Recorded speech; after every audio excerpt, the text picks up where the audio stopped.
So Prasanna గారు రెడీయా మీరు? రెడీ అండి. మీరు పన్నీర్ పాయసం అన్నారు కదా? ఓకే ఓకే, మరి పన్నీర్ పాయసం తయారీకి కావాల్సిన పదార్థాలు ఏంటో ఒకసారి చూద్దాం. పన్నీర్ పాయసం తయారు చేయడానికి కావాల్సిన పదార్థాలు: పన్నీర్ తురుము 200 గ్రాములు, పాలు 1/2 లీటర్, కండెన్స్డ్ మిల్క్ 1 కప్పు, బాదం పొడి 1 కప్పు, యాలకుల పొడి 1 టీ స్పూన్, కుంకుమ పువ్వు కొద్దిగా. ఓకే అండి, మరి కావాల్సిన ఐటమ్స్ అన్ని నోట్ చేసుకున్నారు కదా, ఇప్పుడు ప్రాసెస్ చూద్దాం. సో స్టార్ట్ చేసేద్దామా? Yeah sure.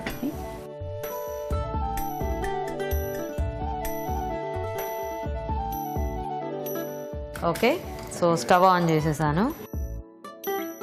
అందులో పాలు. ఓకే,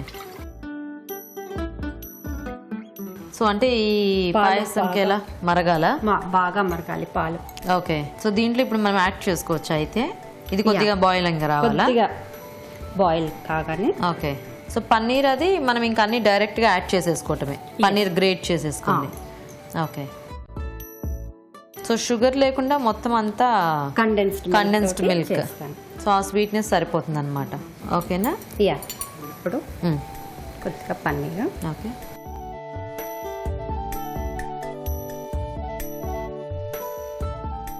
సో పన్నీర్ తురిమేసి వేసేసుకోవాలి, కలిపేసుకోండి.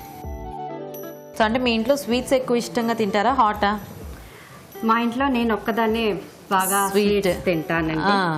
అందరూ హాట్ అంత సో ఇందులో కొద్దిగా బాదం పప్పు పౌడర్, సో వేయించేసి పౌడర్ చేసేసుకున్నాను. ఓకే, కొద్దిగా కుంకుమ పువ్వు,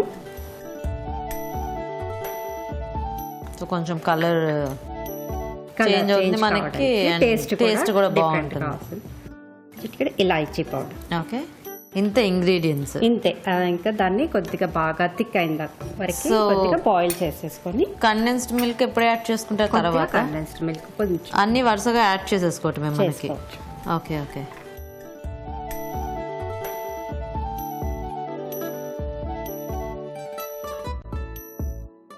సో ఇది ఇప్పుడు మనకి దగ్గర అవ్వాలా?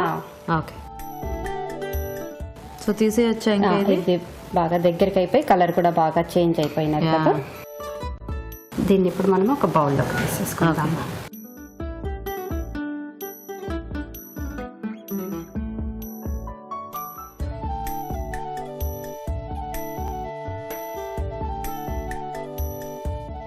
పైనుంచి కొద్దిగా కుంకుమ పువ్వుతో డెకరేట్ చేస్తాం. ఓకే,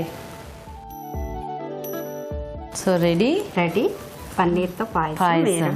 టేస్ట్ చేసి చెప్పండి. ఇంకా టేస్ట్ చూసేద్దాం లేట్ చేయకుండా. ఓకే, మరి వేడివేడిగా పన్నీర్ పాయసం రెడీ అండి. టేస్ట్ చూసే ముందు తయారీ విధానం ఇంకోసారి చూద్దాం. పన్నీర్ పాయసం తయారు చేసే విధానం: ఒక పాన్ లో పాలు, పన్నీర్ తురుము వేసుకుని మరిగించుకోవాలి. తర్వాత బాదం పౌడర్, కుంకుమ పువ్వు, యాలకుల పొడి వేసి కలుపుకోవాలి. తర్వాత కండెన్స్డ్ మిల్క్ వేసుకుని మరి కాసేపు కలుపుకోవాలి. సర్వింగ్ బౌల్ లోకి తీసుకుని కుంకుమ పువ్వుతో గార్నిష్ చేసి సర్వ్ చేసుకుంటే పన్నీర్ పాయసం రెడీ.